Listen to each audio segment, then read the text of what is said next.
Ladies and gentlemen, welcome back to the channel. Peace, love, and positivity to you. My name is Sohum, and today I'll be reacting to Sheryl Crow for the very first time. And when I got this request, the immediate thought that entered my brain is Sheryl Crow. Oh, she has to be related or maybe married to Russell Crowe. Turns out that is not at all the case. They have slightly different last names. Sheryl doesn't have the E at the end, but regardless, it had me looking into her work, and apparently she is all kinds of genres. She does the blending of rock, of pop, of country, of folk. She is dubbed one of the formative artists for the genre of Americana, which tends to blend all of those previous genres I listed. And I have tried to wrap my brain around Americana as well as rockabilly. Hopefully at some point with this reaction channel, or at least over the course of my life, I will figure it out. But until then, we need to listen to some Sheryl Crow today. Before we jump into all of it though, a massive thank you goes to Adam for making this reaction request and for bringing Sheryl Crow to the channel. Now, my friends, let's jump into it. This ain't no disco. All I want to do. It ain't no country club either. Okay, no disco, no country club. This is LA. All I wanna do Sure. is have a little fun before I die. Sure. There's a man next to me out of nowhere. It's apropos of nothing. He says his name is William. I'm sure he's Bill or Billy or Mac or Buddy. And he's plain ugly to me. And I wonder if he's ever had a day of fun in his whole life. And we are drinking beer at noon on Tuesday. The bar that faces a giant car wash. You know what's funny about that lyric? At least it kind of relates. Lately, I've been realizing that I have so much more free will than I ever did before. Like, being an adult in the world, you can do a lot. Obviously, don't do anything criminal, don't do anything terrible, but you can just do whatever you want. On a Tuesday, have a beer. Like tonight, if I wanted to, I could have an entire birthday cake. It is not my birthday. I don't know, sometimes we go through the motions. Maybe a pattern interrupt or two isn't the worst thing in the world. His whole life. A beer on a Tuesday, why not? And we are drinking beer at noon on Tuesday. The bar that faces a giant car wash. The good people of the world are washing their cars on their lunch break, hosing and scrubbing as best they can in skirts and suits. They drive their shiny Datsuns and Buicks back to the phone company, record store too. Well, then nothing like That's an Billy and me, interesting 'cause underlying all chord I progression. wanna do is have some fun. I got a feeling I'm not the only one. All I wanna do cool is rhythm, have some this melody. fun. I got a feeling I'm not the only one. All I wanna do is have some fun until the sun comes up over Santa Monica Boulevard. Yeah. Because I like in that chorus, there's a syncopated drum beat that we hear throughout. The way that her vocal melody there pairs with that rhythm is really cool. Just have some fun. It's a nice interplay. The sun comes up over Santa Monica Boulevard.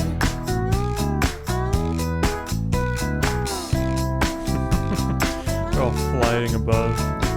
I like a good beer buzz early in the morning. And Early. Billy likes to peel the labels from his bottles of Bud. He shreds them on the bar, then he lights every match in an oversized pack, letting each one burn down to his thick fingers before blowing and cursing them out. He's watching the bottles of Bud as they spin She's on the very floor. descriptive. And a happy couple enters the bar, dangerously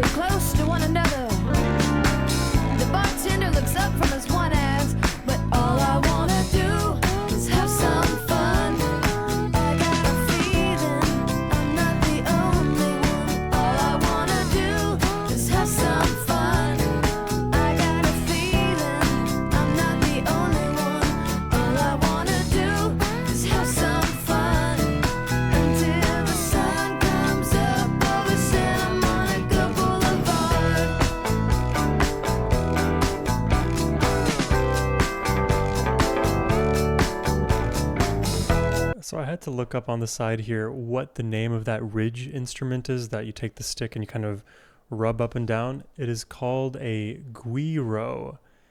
And I hope for me now that internalizes, because I noticed this instrument a lot more lately than I ever used to. And the guiro, anytime I hear this instrument, it reminds me of the doorstop. You know, as a kid, you would kind of like, well, when I was a kid, I would take the doorstop and I would just like pull it as much to the left as I could, and then it would start reverberating and oscillating as fast as it would. But eventually the momentum slows and there's no more springy sound.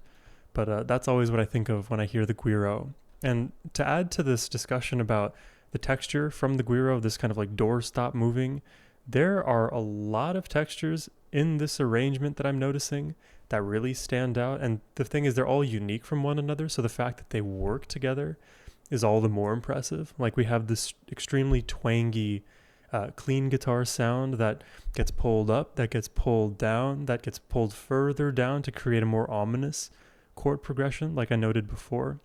Then you have the guiro, all of the ridges there. You have this like syncopated drumming pattern and the beautiful warming voice from Sheryl Crow. I can tell that in this song she's probably a bit younger. There's a lot of youthfulness in her voice, but what's undeniable here is what I mentioned, is the warmth in her delivery.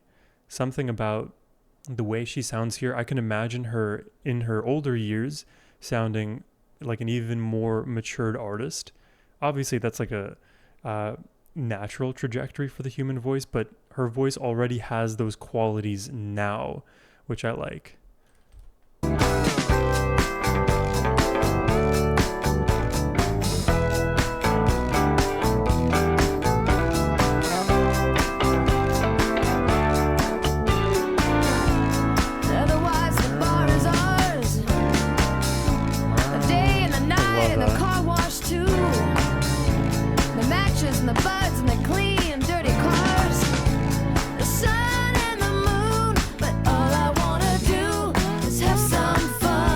Good vibes now.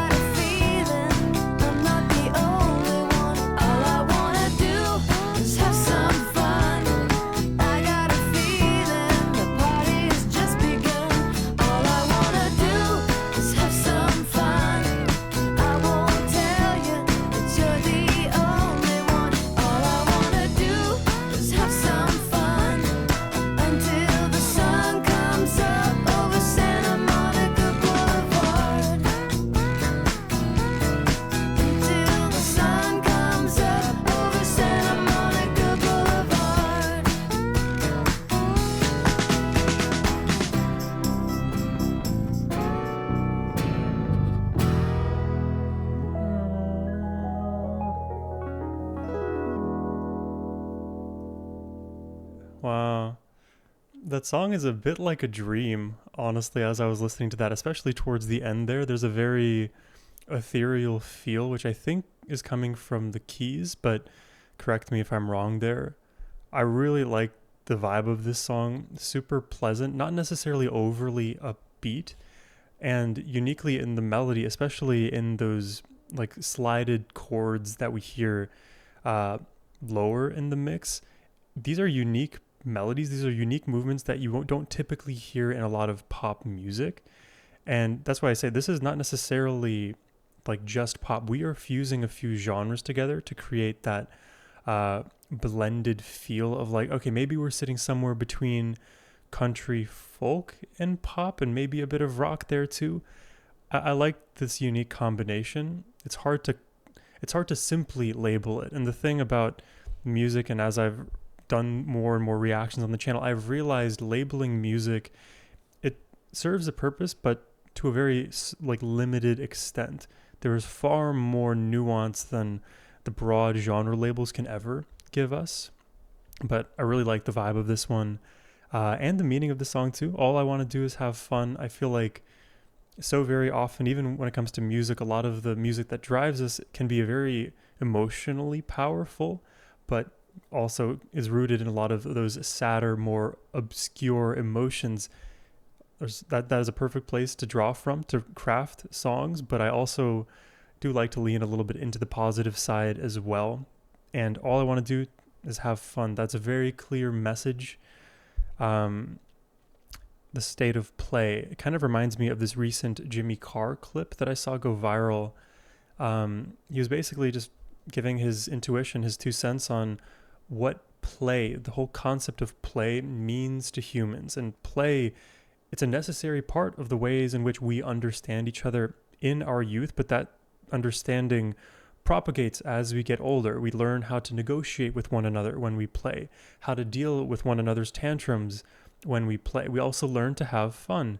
And because we're social creatures, I feel like we should be doing a lot more things socially together, having fun, solving disputes, not being constantly at each other's throats, but atomized, because we can always have beef with one another if we choose to, but I think we should start choosing to play, to have more fun.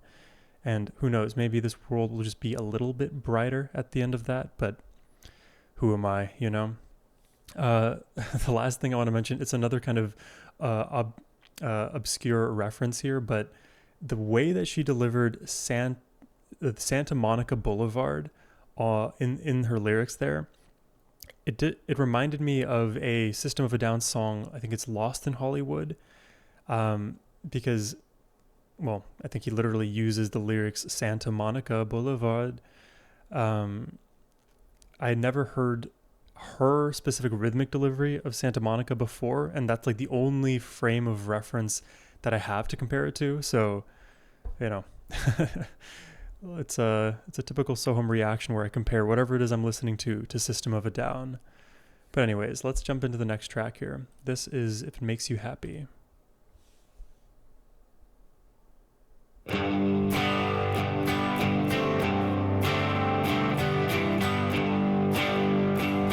Night at the Museum.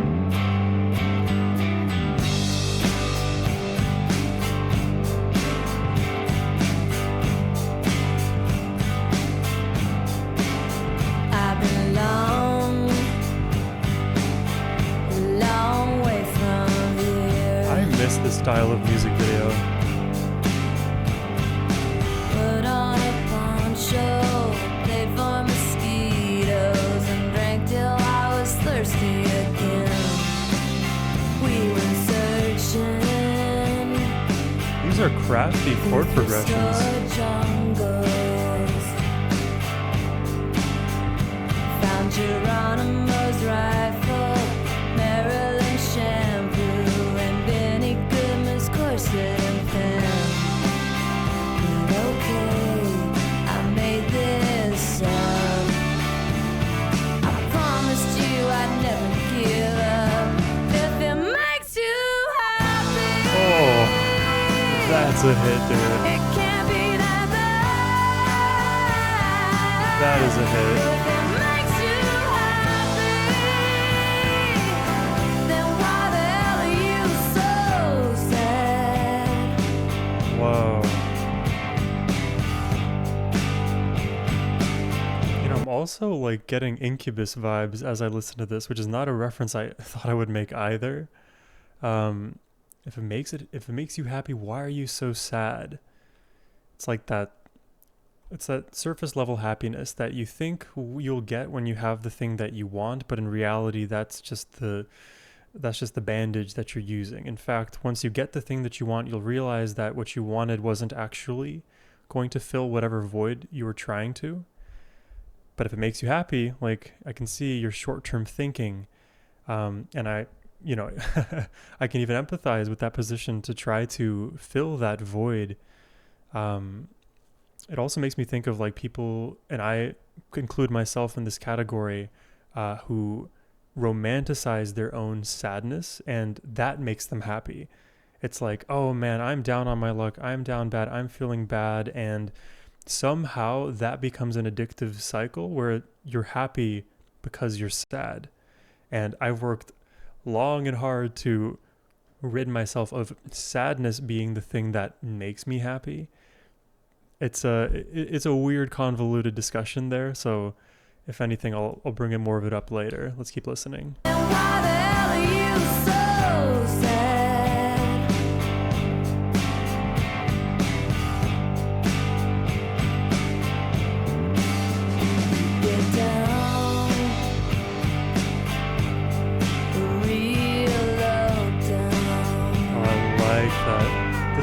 chorus is delivering already.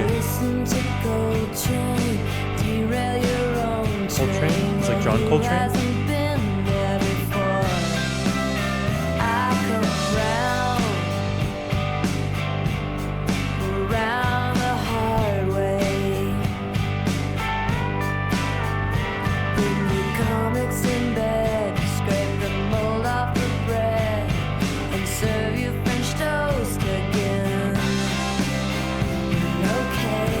I recently had to throw away a pack of naan because it was moldy. I'm not the kind of girl you take home. If it makes you happy, it can't be that bad. If it makes you happy, then why the hell are you so sad? If it makes you happy, it can't be that bad. If it makes you happy, 10 out of 10 chorus, dude. then why the hell are you so sad? So sad. I really like this song. To me, this is already a 10 out of 10. Great melody, great great meaning. I like unpacking these lyrics. Warming guitars, beautiful chord progression, creative video. Just check, check, check, check, check. You can keep going down the list. We've been far, far away from here. Put on a poncho, wait for mosquitoes, and everywhere in between. We're okay, we get along. So what if right now everything's wrong? If it makes you happy, it can't be that bad. What a vibe. If it makes What a you vibe, man. This song makes me happy. then why the hell are you so sad? So sad. If it makes you happy, Wow, fade out. it can't be that bad. If it makes you happy. If it makes you happy, it can't be that bad. If it makes you happy, why are you so sad? And then you see this camera pulling out of the endangered species exhibit. So that's where she was at. I was trying to understand how the video was fitting into the meaning of this song. If it makes you happy, I don't think I quite got there.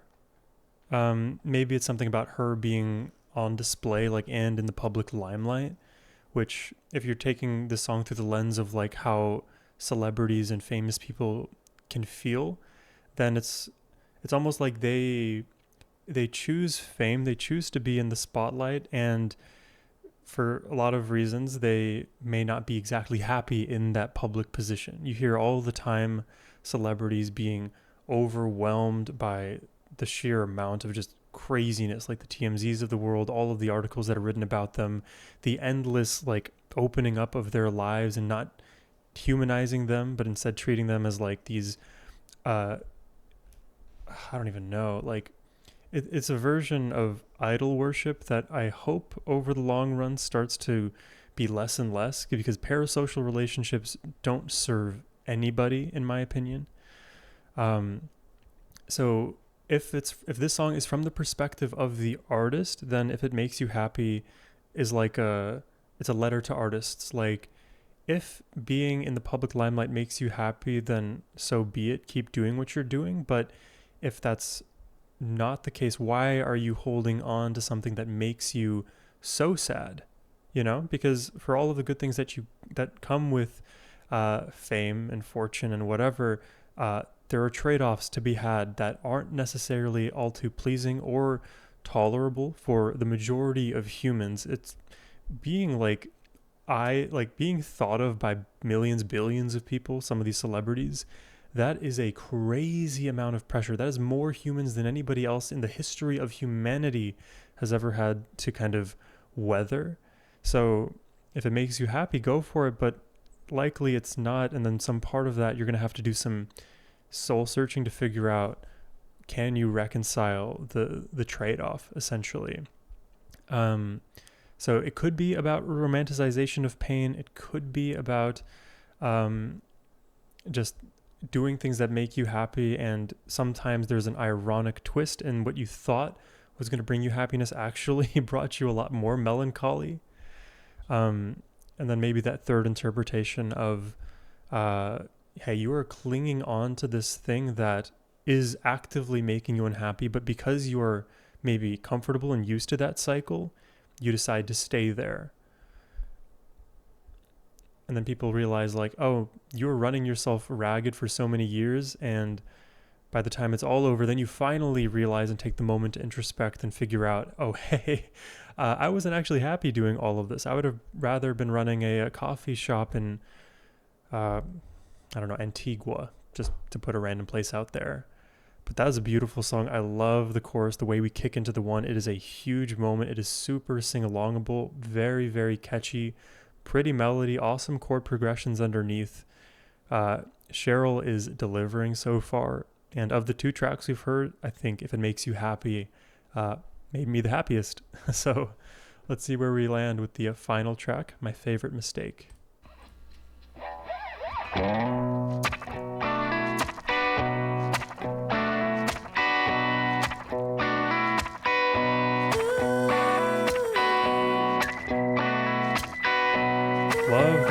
Love the tone of this guitar. The bass kicking in and the drums. Oh, that's gorgeous.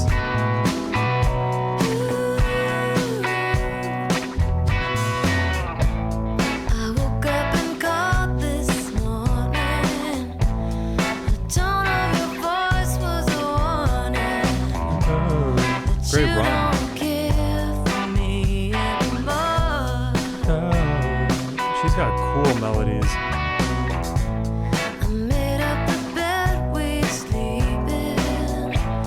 I looked at the clock when you're creeping. It's 6 a.m. and I'm alone. Did you know when you go, it's the perfect ending to the bad day? I was just beginning. When you go, all I know is you're my favorite mistake.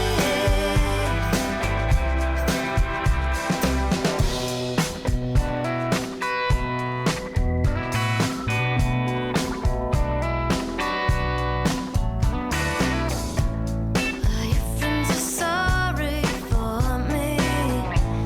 They watch you pretend to adore me. But I'm no This song is such a vibe too. to this game. Hear the organ too in this. A lot of cool instrumentation. Now you can just secret lover. Should be unlike any Oh, other. and listen to the subtle piano you'll hear in your left headphone. Pay attention to the panning there, because there's a very quiet melody that permeates in the left that travels through into the middle and really fills up the melody. Now you can just secret lover. Piano on the left, or no, guitar on the left, Like any keys on the right. Ah, that's what's happening. guilt goes up in flames. Did you know when you go, it's the perfect ending to the bad day I'd gotten used to spending? When you go, all I know is you're my favorite mistake. You're my favorite mistake. Or maybe nothing lasts forever, even when you stay. Love her choice of chords always.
I am a fan. I am a fan of Sheryl Crow now. I really like her voice. There's a few ways I would describe her voice. One would be warming, two would be breathy, but not like out of breath where she's almost like whispering like you may hear in some indie songs. She is right there. Her voice is prominent in the mix pretty much always. And I think what supports her voice sounding as good as it does are all of the instruments that inhabit her arrangements. I feel like her songs, they have this straight up feel to them at a macro level, but when you actually zoom in on some of the details, you'll realize very quickly that she and anyone who's playing with her are doing something, I think, a step up from your standard pop instrumentation. The chord progressions, namely, are the place where I find a lot of lovely sauce. I love, again, the interplay between her vocal melody and some of the elements, and specifically in the percussion. I find that percussion in general, the drum kit, you can use it as a tool for a great many things. It can become a weapon in its own right. And in the context of these Sheryl Crow songs, the drums, for all intents and purposes, has a pretty regimented or lockstep feel, with the occasional fills that add to the intensity. But what matters more, I think, than the drums doing all of that is the way that the drums fit against Sheryl's voice, which then would have me curious, what would Sheryl sound like without a drum kit? If it was all stripped down, if she was just purely singing a cappella, I think that would give me even more insight as to how I feel about her voice, because right now a big percentage of my focus is going towards the overall melody and the groove of the song. Then that's kind of playing a sort of 40 to 45% role, and then her voice is playing the other 55. So there's like a nice balance between her voice and all of the instruments that we hear, but at certain moments it makes it a little bit harder to focus on just Sheryl, despite how awesome she sounds. In addition to all of that, a big part of my focus too, as I was listening to her, is just thinking about what these lyrics mean to me and, what they mean to her. My favorite mistake, I think the interpretation is fairly clear here. She has this former lover who they meant a lot to her, but also turns out they were bad for her, and she looks back on those moments with some fondness, but also a pragmatic view that this was an extremely it's a volatile place where I felt the extremes of love, but I also realized that it was a massive mistake ever entering those domains. So, take it for what it is. When you have volatility in a relationship, you do want to stabilize things rather than feed into that addictive, toxic cycle. Interestingly, I think we've talked about this like in recent history on the channel. I don't know why this topic keeps coming up. Maybe singer-songwriters, they love to talk about love and heartbreak a little bit too much. Who knows? But I will listen to Sheryl sing all day, every day. Really fun to listen to her sing, and I think if I had to even edge her voice out, it would go to the arrangements and instrumentation. There's just a lot going on there that deserves at least a second listen, a second glance. But if there is more Sheryl Crow for me to discover, please send that my way using the first link in the description box below. But I'm going to end it there. Thank you all for watching. I hope you have a wonderful rest of your day. Take care and peace.